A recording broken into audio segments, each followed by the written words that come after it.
We have leadership at the very top of the National Football League. I'm talking about Roger Goodell and Troy Vincent that are idiots and have talked us into this Rooney Rule thing that doesn't work and puts ownership in a bad spotlight every single offseason. And so what you can do if you're Robert Kraft is like, okay, I've just had Bill Belichick here for 20 plus years.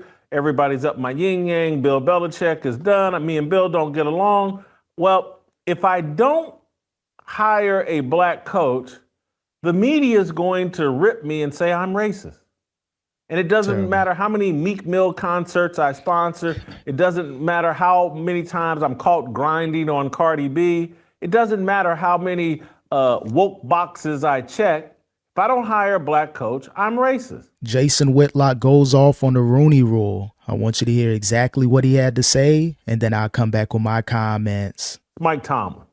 And it's what the conversation around Mike Tomlin, the Pittsburgh Steelers coach. And it's Mike Tomlin coupled with what happened to Gerard Mayo, the former football head coach of the New England Patriots. And it's Mike Tomlin coupled with what's going on with Aaron Glenn, the defensive coordinator of the Detroit Lions. And it's Mike Tomlin coupled with the conversation that the national media, key influencers have around black coaches in the National Football League. It's a stupid conversation.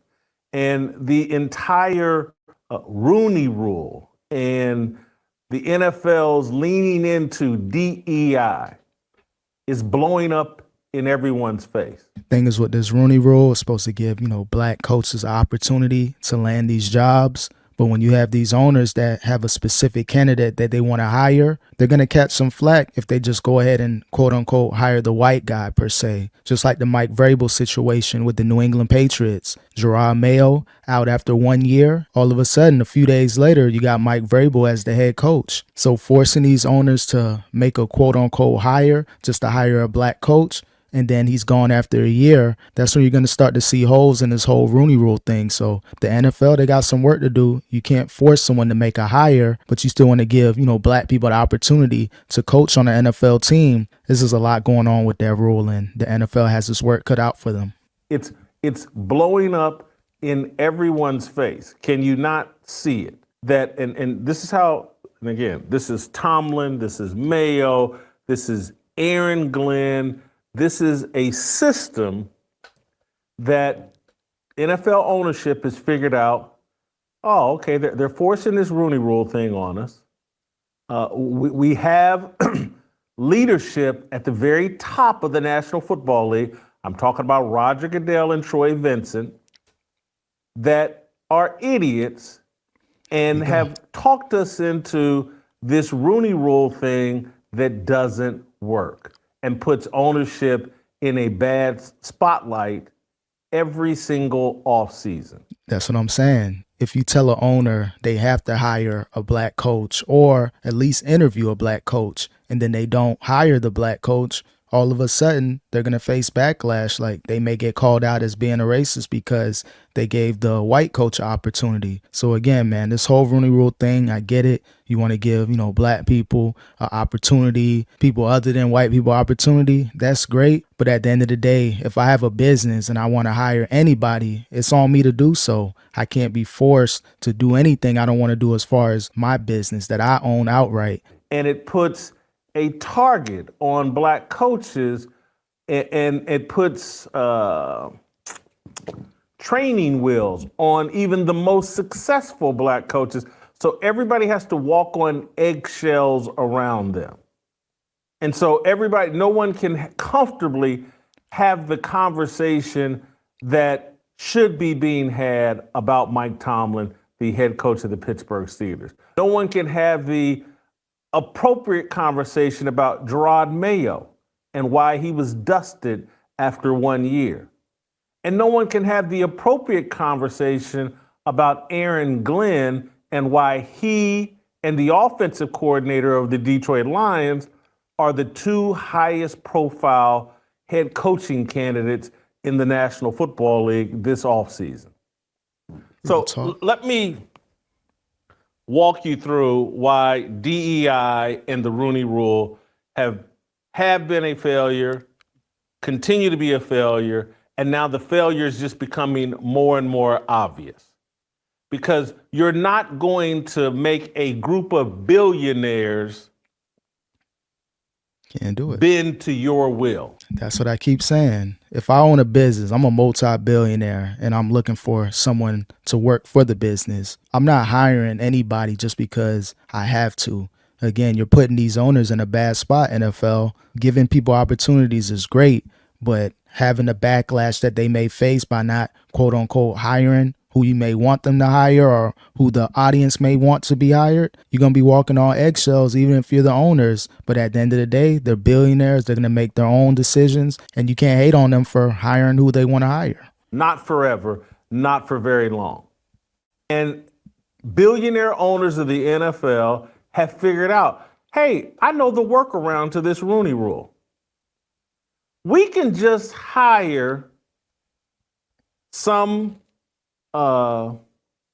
sketchy qualified black assistant who we're comfortable with and give him a one-season shot.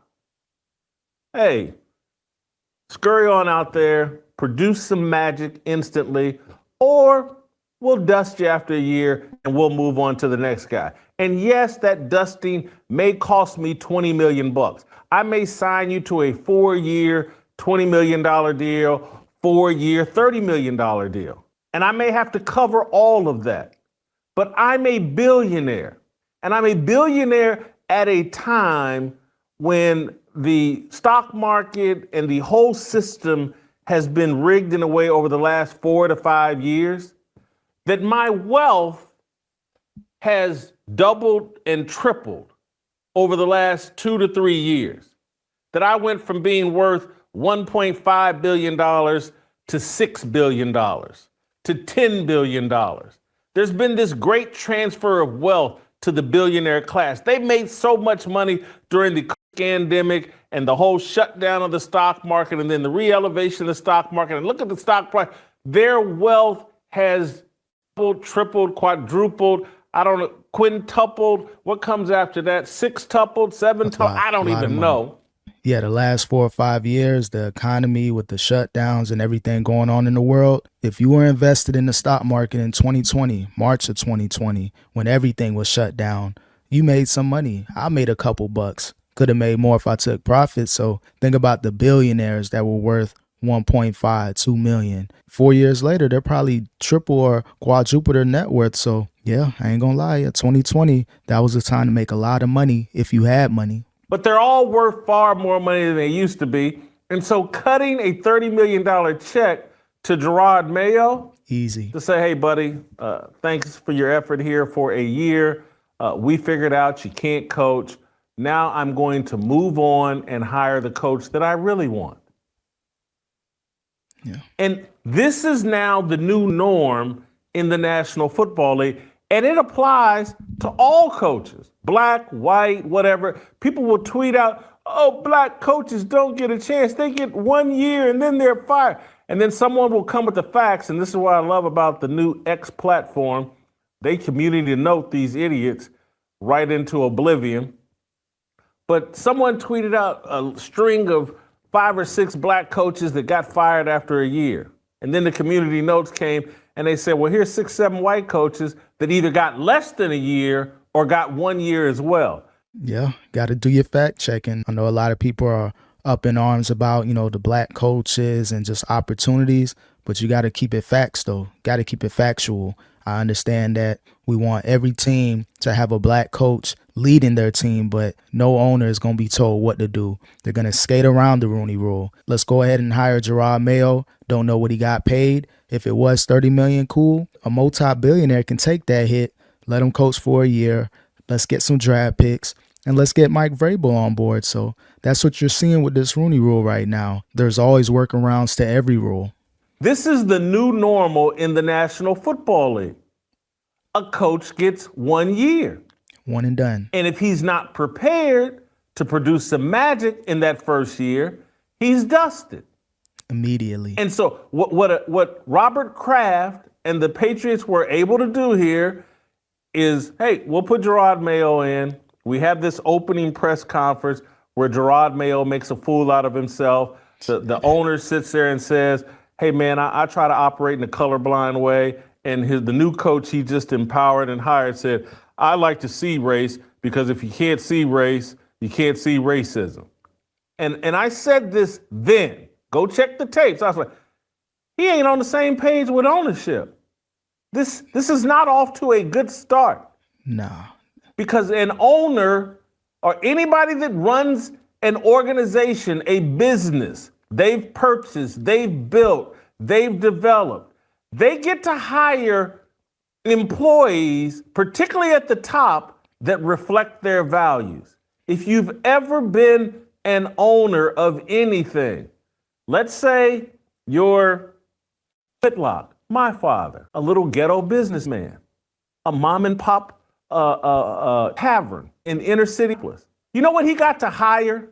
People who reflected his values. At the end of the day, if these billionaires, they want to hire somebody that, reflects their ideas, especially if you're getting someone that's going to be the face of your organization. This isn't someone that's just in the video department, working the concession stands. This is the person that's going to be leading the charge as far as your franchise. Same way how you have all these coaches like Bill Belichick, 20 plus years, the Mike Tomlins, all these other coaches. They want to make sure they have a coach that can reflect who they are, but they're having a coach that's going to be the face of the whole entire business. So again, man, you're not going to force these billionaire owners to make the decisions that you want them to make. It's going to have to come from them. See, when you're the owner, that's the benefit of being an owner.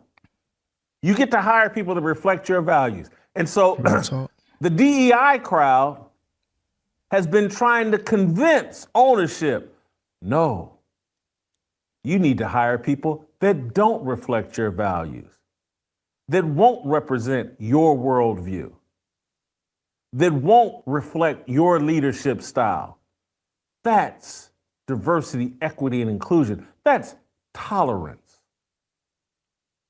Well, ownership gives you the right to be intolerant when it comes to leadership that doesn't reflect your values. Who wants to build up, own a business, and then turn it over to people that don't share your values? That's what we're seeing with Jerry Jones. I know he's the butt of a lot of jokes, the Dallas Cowboys, and them supposed to win in the Super Bowl every single season. But Jerry Jones, he's going to do it his way. He's going to be the general manager. He's the owner. He can be whatever he wants to be in this business. He can hire whoever he wants to hire. People talk a lot of stuff about Mike McCarthy. If he wants to continue to have Mike McCarthy on board, he's going to pay him the money. He's going to be there. So as an owner, you're the boss. You make the decisions no matter what the rules are. Again, there's always going to be a workaround to every rule, especially the Rooney Rule.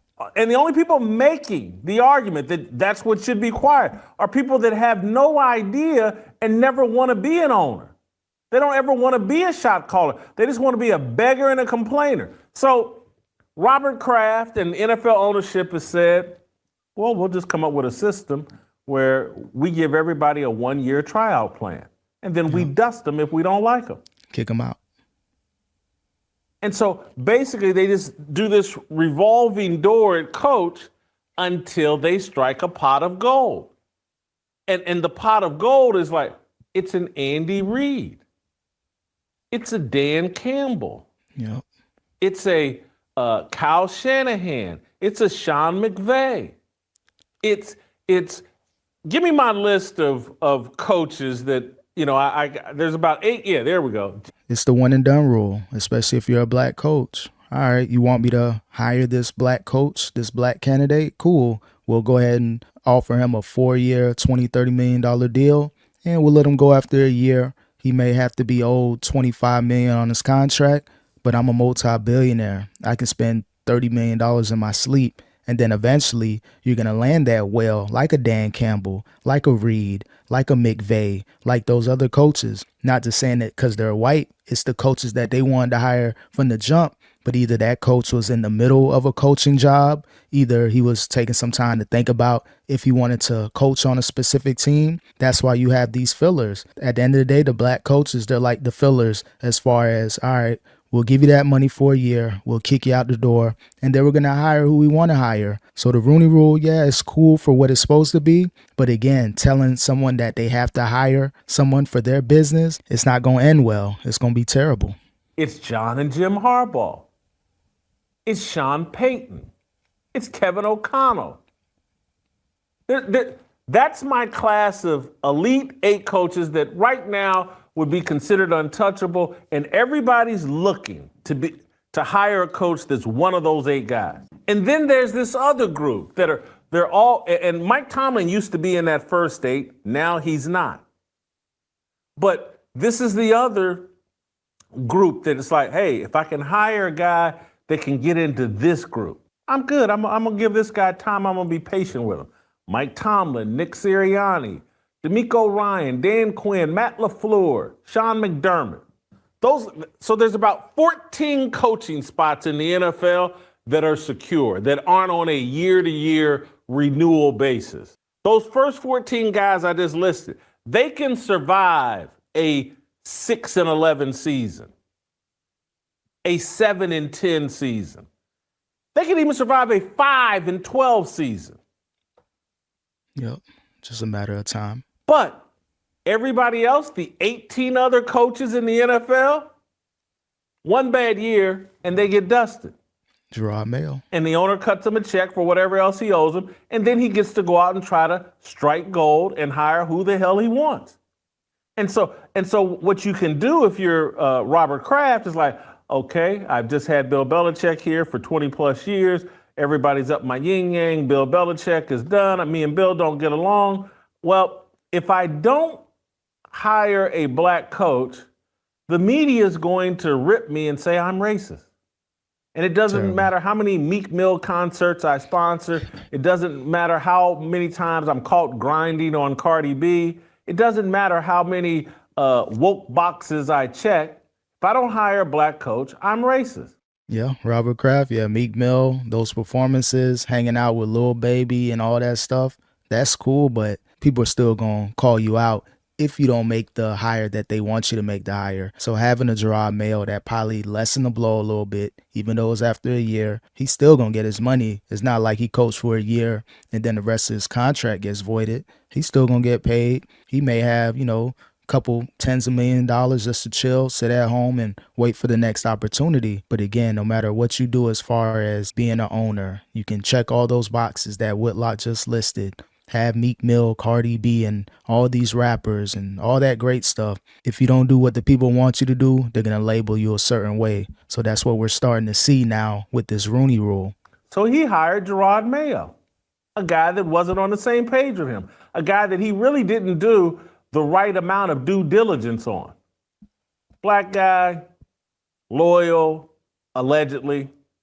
Damn. And I get to hire him. And if he makes a mess, let's say we go 4-13. Man, that's going to be a high draft pick. And now I get to circle back and hire whoever the hell I want. That's what you just saw, Mike Vrabel. That's how you get with Mike Vrabel.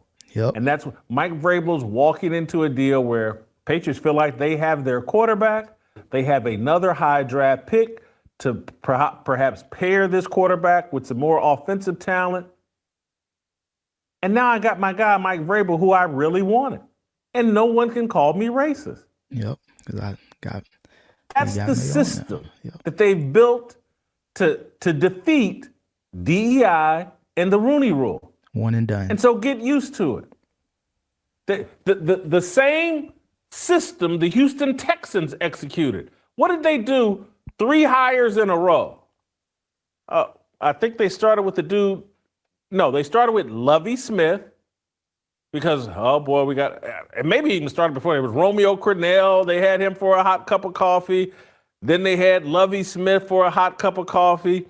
Then they had David Culley for a hot cup of coffee. And then boom, they hit their lottery ticket, they feel, with D'Amico Ryan. We'll see. Right now, he's in that second tier of coaches that, he can survive a losing season. He's good. Yeah, D'Amico Ryan, I think he's going to be there for a while. Again, you got your quarterback for the next 10 to 15 years, C.J. Stroud. Got a great offense, great defense. He's going to win a lot of games. He can go on a Mike Tomlin run. He can easily be there for the next 10 to 15 years at this pace, as long as nothing catastrophic happens. So with the D'Amico Ryan, he's definitely a solid fit for the Texans for years to come. So again, the Rooney Rule is cool or whatever, but no matter who it is, if you want to hire black, white, Spanish, Chinese, whoever, whatever coach that you want to hire as an owner, you should have the right to do so without being called out for it. But that is the new scenario to defeat DEI and the Rooney Rule. We'll give people a one-year chance. Anybody can deal with an incompetent coach for a year, and hell, we'll tank and get a good draft pick. Win-win situation. And so no one will ever be able to say, hey, Robert Kraft never gave a black coach a head chance. Yes, I did. I hired Gerard Mayo. Now I've got Mike Vrabel, and he's hoping that for the next 10 years, he doesn't have to think about hiring a new head coach. He feels like Vrabel is going to catapult into that same group with the top 8 guys, where they're basically untouchable, and no one will ever complain that they haven't been fired. Yeah, Mike Vrabel, I could see him being there, going on a 10-year run. Had some solid years with Tennessee, but they didn't have a quarterback. So he was doing some great things with the Ryan Tannehill. Think about what he can do with the quarterback in New England. What, Drake May, I believe his name is. So he can have a lot of success. Still got to build some more parts around that team. Got to get a receiving core. Got to get some players there. But Mike Vrabel is the hire that they always wanted to make. But at the end of the day, you still had Bill Belichick there. Then you had to do the DEI hire with Gerard Mayo for a year. So they got their coach, perfect timing, and we'll see if Mike Vrabel is going to have some success in New England. That's the new status quo in the NFL. And Mike Tomlin, I will say, from my point of view, and I've been someone who has been open to the conversation that Mike Tomlin is overrated. I have not been open to the conversation that Mike Tomlin needs to be fired. But I have no problem with anybody. You can go back to Terry Bradshaw coming on Speak for Yourself years ago and saying, Mike Tomlin's no kind of coach. He doesn't have much respect for him.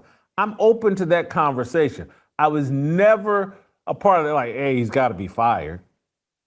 Nah, good coach. But now that we're further down the road, I think it's appropriate to ask the question if Mike Tomlin should be fired. Yeah, Mike Tomlin is a solid coach. Been with the Pittsburgh Steelers for 17 plus years or whatever. Won a championship. Had some great playoff runs, but after the Ben Roethlisberger era, they just been on quarterback to quarterback over the last few years after his retirement. You may have something with the Russell Wilson, but again, with the George Pickens, don't know if he's going to be there long term. His attitude, his vibe, he can't catch a ball to save his life. So they're going to have to do some work. So should Mike Tomlin be in that conversation to be fired? Technically, yes, when you haven't won a playoff game in 8 years, he should be in the conversation. But overall, I wouldn't blame the Pittsburgh Steelers if they want to just run the table with Mike Tomlin again for another year or two, see if you can add more weapons. But I wouldn't be mad at that conversation were to be had if Mike Tomlin needs to be out the door. What is it now? They haven't won a playoff game in 8 years? Terrible.